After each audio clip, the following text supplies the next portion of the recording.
This show is made by Satan for Satanists. If you watch this show, you are not a true Tolkien nerd. You can't possibly love this show and it's awful and everything it stands for is awful, even though I haven't even watched the show once. Okay, I just made all of those comments so that you don't have to. All joking aside, hey listen, we're gonna have an honest conversation about episode 3 of Rings of Power. If you've not seen the show and you hate the show because of what it stands for, that's completely fine. You are more than welcome to that opinion. Just leave it in someone else's comment section. There are lots of other videos for you out there. I'm sure you can think about the creators that just hate this show for what it is.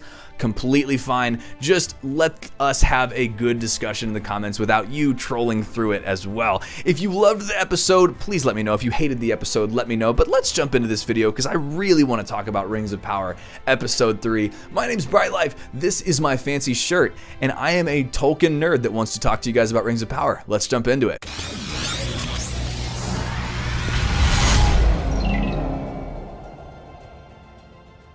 Okay, so obviously, spoiler alert ahead. Please don't watch this if you haven't watched the episode. We're going to talk through an overview of the episode. I'm going to give you some just general thoughts about things that I thought about the episode. And then we're going to go into the good, the bad, and the ugly because there are very, very many good things. And I would honestly say there are some pretty bad things as well. So let's jump into it. So the show starts out with Arondir, I think is the elf's name, in the orc camp. And I just gotta say, man, they did the orcs so good in this show. In fact, I think that Peter Jackson's trilogy probably wins on all accounts except for one, and that's the display of the orcs. These orcs are terrifying, scary, vicious, mean. They get burned by the sun, so everything that they're doing is constructing a way for them not to have the sun around them. It kind of calls into this idea of why the shadow would go before the orcs when they would march to war for Sauron. Really, really well done. These orcs look awesome. They are terrifying, and I really liked this part of this episode. I'm not necessarily super sold on a lot of the made-up characters yet, like Arondir and the other elves. This is a true moment in this scene. I'm watching this and I'm like, wait, was that the elf captain that was over Arondir or whatever his name was, or is it not? Because he looks just like every other man in this show, and I think that's a real shame. I wish that they would have made the elves look like elves, but it does seem like Galadriel's character in this one is a lot of like stealth, you know, her putting her hair over her ears. So maybe that's why they didn't let the elves look like elves. I don't like that choice, and I'm just hit in the face with it every time I look at an elf and think, that looks just like a person, but with pointy ears. I don't think that's how Tolkien wrote them, but hey, that's just a me thing. But I did like this initial scene, and then we meet up with Galadriel and Halbarad over in Numenor, and man, dude, oh my gosh, Numenor, they did this one right. Like Bear McCreary's writing of music, the scoring is just off the wall amazing. The visuals are just unbelievable. I mean, even the callbacks to Minas Tirith and Minas Ithil, which then of course became Minas Morgul, in this pointed spire that goes out from a lot of these like castle areas. It's just perfect. It looks so good. The characters in Numenor, I'm not so sure about yet, but I do really, really like the visuals of Numenor, and I just think it looks incredible. So, of course, we meet Elendil as well, and I've got to say the actor who's portraying Elendil is doing it perfectly. I love the deep, kingly voice, this kind of brooding, tall character. They didn't quite make him 7 feet tall like he was in the books, but, you know, maybe casual fans would have been like, why is Goliath on the ship right now if they would have done that? But I do like his character. He seems to be very well thought out. He's very methodical. He seems very wise in himself, and I really like that. As he's talking to Galadriel, he seems like a very wise guy. But the rest of Numenor, of course, it seems like they have made the transition away from caring about the Valar, the worship of the Valar, and the friendship with elves into this maybe worship of Melkor. And I'm sure we're going to see that as it goes, but that kind of seems like what's going on. Numenor is in its descent phase at this point, very obviously. Now, this does lead to the question of, as we're learning, it seems like Elendil is just a captain, which is a little strange for me because, of course, he is the leader of the faithful, the king of the faithful, they would have called him in the Silmarillion. And so I'm wondering how Amazon is going to make him the king of the faithful when he's just a captain and his son is just kind of like Isildur, by the way, is just kind of this like nobody sailor that's trying to pass his sailor's license exam. I don't know. I didn't really love that, but I'm sure the reason they're doing that is because they want to explain his rise and give him a character arc, which I can't blame them for it, but it is kind of a weird thing. But anyway, we're in the throne room. We learned that Galadriel has a sharp tongue about her, but Halbarad is actually pretty good in the courtroom, and we're going to find out why, of course, later. But she is apparently then confined to Numenor, and she has to stay there, and she can't leave the palace grounds for 3 days. Until she does, like 30 seconds later, with Elendil off to this elven refuge. But first, I've got to say there are two moments in this episode that I just are the biggest no-nos for me already. First is this really strange moment between Galadriel and Halbarad, and I know I'm just probably reacting because there was this tweet that came out, it went viral, about, some website wrote that Halbarad was Galadriel's first love, which is an absolute heretical no-no. But I feel like the show might be moving in that direction, which makes me very nervous. And I'll dispense with the PC language. It makes me ticked off if they do that, because Galadriel cannot fall in love with the man. And anybody who knows anything about lore would know why. Those are very sacred relationships. And Galadriel's relationship with Celeborn is very sacred as well. It's a great love story if you haven't read it in the Silmarillion. So there's this little moment. I'm wondering if it's like friendship. Is it going to turn into romance? I'm very nervous about that. I don't like that at all. And then we meet Tarmiriel, who is the one that's kind of orchestrating all of this badness. She's got like this secret father figure king that we found out at the end of the episode. I'm pretty sure this is Ar-Pharazôn, the king that eventually leads Numenor to its full downfall, is deceived by Sauron, worships Melkor, and then eventually sails against Valinor and is destroyed by the gods over there. She is an interesting character. I think she's played really well, but there's this really big no-no moment where I actually out loud said, no! And I think it was the low point for me of this episode when she gives Elendil this task to actually stay with Galadriel and make sure that she is, you have this new task.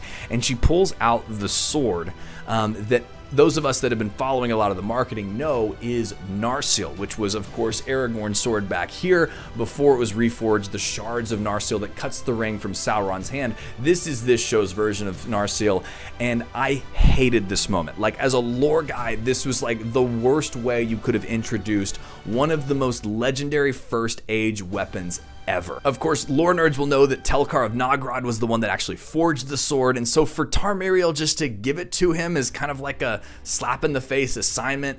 Horrible, terrible way to introduce the sword. I hope that they redeem this. Maybe it's gonna get infused with something, but even that would seem corny.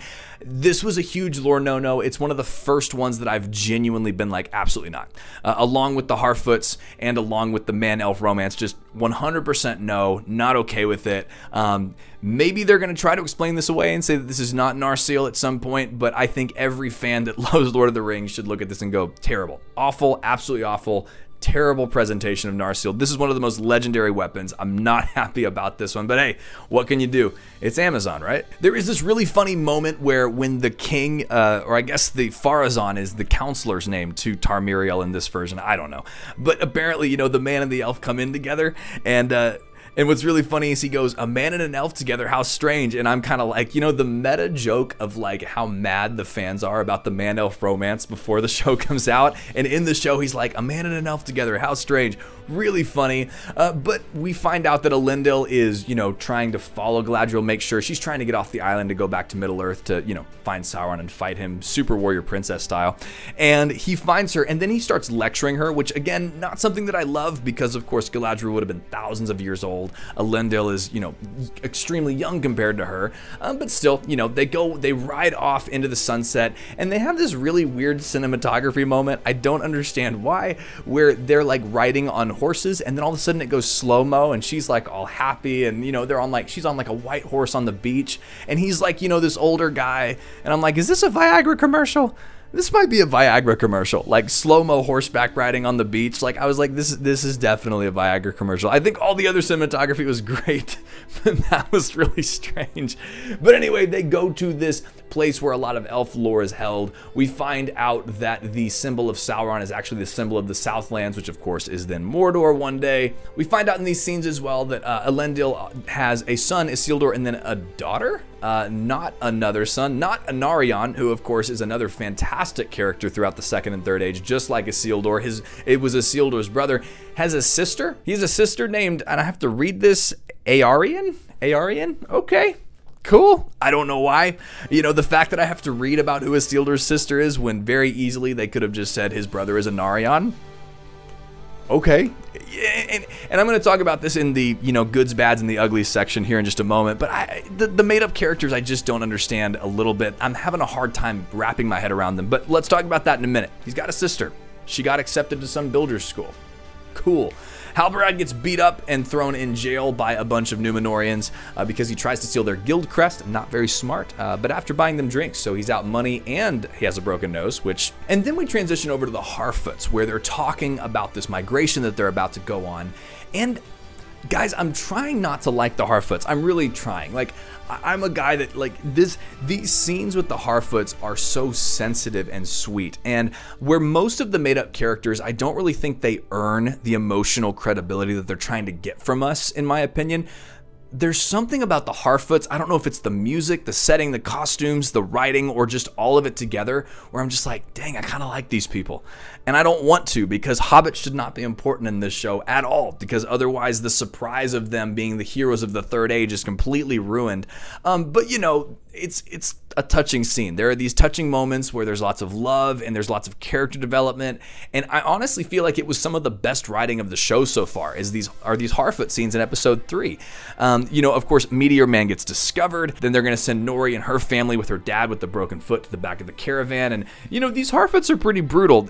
If they fall behind, it's not like they wait for people or offer any sort of help. If you fall behind in the migration, you're done for. That's basically it. But man, there's something about these Harfoots, man. I don't know. It's the music, it's the scene, it's the ambiance. Maybe they're getting me with the fan service Hobbit thing. Maybe they are. I'll openly admit it. I don't know why I like them. And we'll talk about the Harfoot problem in just a little bit, kind of in the review section. But that happens. And then we get this conversation between Elendil and Isildur and what the heck is his daughter's name again? Gosh dang it. Aarion. Yeah, Aarion. Because why? Anyway, but they're talking and it's great. But he does say this really interesting thing, which makes me think they're going to try to go with this character arc where he says the past is dead. We either move on or die with it. Again, really strange, a weird choice for the King of the Faithful to say that line. That's very opposite of who he is in the books. But, I can't hate him for trying to develop a character, so we'll have to see what they do with that. We find out that Halbarad is the king of the Southlands. I think everybody saw that coming. I just released a predictions video and I predicted that. I'm still going to hold true that I think that he is the Witch King. I believe that he is going to reclaim the Southlands from Sauron, but then Anatar is maybe going to come trick him into sorcery, give him a ring, and then he will become the Nazgul. I'm going to stick with that thing. I'm going to stick with that one. I think that's a good one. And then at the end, we have this pretty sick fight scene between a warg, some orcs, and the elves that are in the prison camp of the orcs there. The warg scene is brutal. I mean, these fight scenes are a lot more crunchy, bloody, devastating than Lord of the Rings. Any parents that are out there that are considering this for their kids, I'd maybe watch the episode first. It's not quite PG-13. It's kind of PG-16 in my opinion. It's a little bit more gory, a little bit more scary, but I think they're doing a decent job with these fight scenes. They're over the top. They're very Lord of the Ringsy, and I kind of dig that. And then, of course, they kill all the elves, but, of course, our main character, Elf, himself, with the cool side buzz cut that every elf had in Lord of the Rings.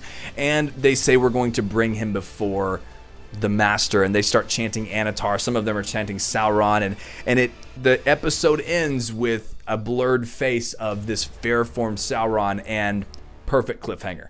I really liked how the episode ended. I was like, now I want to watch the next one. And overall, I would say this episode is a lot better than the first two. I said the first two, I was kind of just above meh. I was kind of like, it was like a 6 out of 10. I honestly give this one like a 7.5 or 8 out of 10. There were some problematic things that make me nervous about the future, but for the most part, it was a really fun episode. It had some good action. It had some good politicking. It was some good world building, even some good character development, even in the Harfoots. And I thought it was really well done. But there were still some good goods, bads, and uglies. So first of all, let me know what you think of the episode before we get into it, but let me jump into some of my goods. So the goods, the orcs are awesome. Really well done. This is the first time that we've been able to see them in extended scenes, and they're done perfectly. We're not looking at CGI orcs. These are ones with makeup on, and they look freaky as they ever have. They're brutal, they're mean, they're vicious, which I think is a really, really good depiction of what Sauron's servants would look like. Elendil's character, super great. Loving Elendil's character so far. The little lecture between him and Galadriel was a little out of place, but otherwise I think his character is really cool. I'm excited to see how it develops. He's definitely the one that I'm rooting for the most right now, which I think this show is missing that person to root for. Maybe you could say that you were rooting for Elrond with the dwarf friendship, but I feel like Elendil is the first one that I'm really going, I really want good things to happen to you. Another good thing, Numenor and the music, the world building, the setting is just, it continues to remain spot on. The music, Bear McCreary is crushing the game with it. It remains really, really good, and I think that we all benefit from when these things are good. It's a beautiful show. It really is. I think that there have been some comments of people, like, you know, kind of some of the troll people that are just like, I hate this show because I hate this show, and they've not even watched it. They're like, you know, passable visuals. I'm like, bro, if that's passable, I don't know what's good, because it is really well done. The music is fantastic. So, I mean, honestly, hats off to the Amazon Prime team for great music and great visuals. They really are delivering Middle-earth. And then there's some really great little lore callbacks. I mean, even seeing like them talk about Elros founding Numenor and him being the brother of Elrond is really great. You know, even Galadriel then coming out and talking about how she is the line of Finrod. It's just awesome. Like, those little lore callbacks, casual fans don't really care about those, but people like you and I that really love this stuff, it really kind of, it does service to those that really like the lore, which I think is great. Okay, let's move to kind of the mess. These are like the 5s out of 10s. I'm not really sure how to feel about them yet. The first like meh thing that I have, just the Harfoots. They still remain kind of a meh thing, but they've moved out of the awful, bad, evil, terrible category up a little bit, just because I think their culture and the writing around them is a little bit more compelling than it has been. And I am starting to see where this could possibly go. I still want Meteor Man to be a Balrog, but maybe that's repented before the Valoran gets sent back and is then going to be corrupted again. I would love that. I think that would be a perfect storyline. He wipes out most of the Harfoots, and then, you know, a couple of them migrate to the Shire. I think that would be an awesome storyline. It would establish the badness of the bad guys. But I am seeing Meteor Man maybe turning into Gandalf. I don't think this is a good idea. I think this is really dumb. I don't think that Gandalf, of course, came over until the Third Age. Where is Saruman? Where are the Blue Wizards? Where's Radagast? It doesn't make a lot of sense to have him, but I could see how him becoming friends with the Hobbits would then set the stage for his friendship with Frodo and Bilbo later on. Again, don't love it, but I could see where it's going, but they are doing a better job with writing them, but I still don't think they should be in the story, if that makes sense. That's why it's kind of in the meh zone for me. All right, and then the second meh thing is the elf hair. I know it's so stupid, but there are a couple stylistic choices like with the elves I just don't like. I really, like, at first I was kind of like, it's fine, it doesn't matter, it's a style thing, who cares? I'm fully convinced that this was just a mistake. I think that they should have gone with the long blonde and long brown hair for elves. They should have made them look distinct, and I don't know why they didn't. They haven't given any good reason for it, except maybe it helps Galadriel to like blend in a little bit more. Doesn't make sense. Don't really like it. It's not like something that's like breaking the show for me, like I think it is for some people. It's just not really there for me, in honesty. All right, so let's talk about the bads and the uglies. These are the things that I really don't see a lot of redeeming qualities in yet. And the first one is the presentation of Narsil. Horrible. Just awful service to one of the most important weapons in Middle-earth. And even at that point was a really important weapon, because if Elendil is the king of the faithful, he's given Narsil, which is this incredible first age weapon. It was just a huge letdown. I think it was a huge letdown, and I think they could have presented it 1,000 different ways better. Like, I'm sitting on the couch thinking about it going, what if Isildur was the captain of the ship, which would have given him a good privileged rank, and then Elendil was actually in the council? They could have awarded him with some sort of position and prestige in some way, or it could have been passed down from his fathers, and it would have been this beautiful sword moment. I don't think the showrunners understood how important the swords and the weaponry is to Lord of the Rings nerds like you and I that grew up on the Peter Jackson films. I mean, we all, if you're like me, sat on eBay for like hours just looking at the swords, all of them. How much do they cost? When could I buy this one day? You know, like, that was at least me, and I was really bummed by by that. That was a huge letdown, and I think, especially if this does end up being the only mention of it,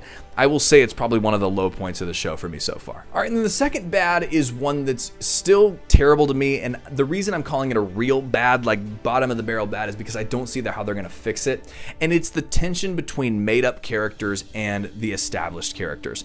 I know that they had to make up characters for this show in order for the appendices to make sense.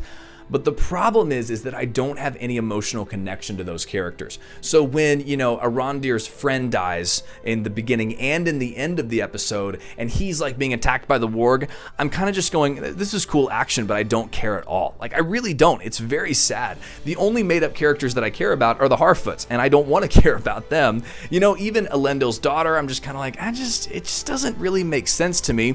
But then you're putting them beside characters like Elendil. You're putting them beside characters like Elrond, Galadriel, even Tarmiriel, the Pharazôn character. Like, these are characters that I know and I want to see fleshed out next to characters that I just don't care about.